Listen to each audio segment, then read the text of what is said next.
In practice transitions, we always favor a seller getting paid in full in cash at closing. There are several benefits to this. Number one, there is no risk of principal, which can occur if a buyer were to default on a loan. And in practically every transition where there is a down payment and the seller carries a note, the lender for the down payment will have the total exclusive first priority position in the collateral. Therefore, the seller's note is totally unsecured and uncollateralized. So if the buyer were to default, the seller has virtually zero recourse in getting paid.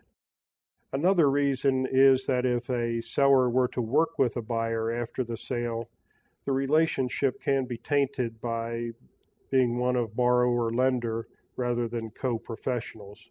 Thirdly, the advantage of being liquid is very important.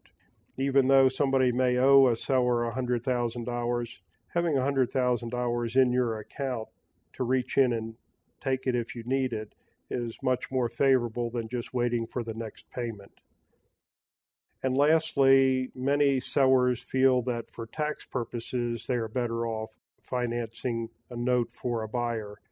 But in today's environment, tax-wise, with the capital gains treatment, there is little, if any, benefit tax-wise to spreading the payments out. So being paid in cash at full at closing is a huge benefit to a seller.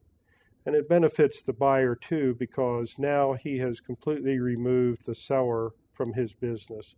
And it makes for a much, much better relationship between the parties after the closing.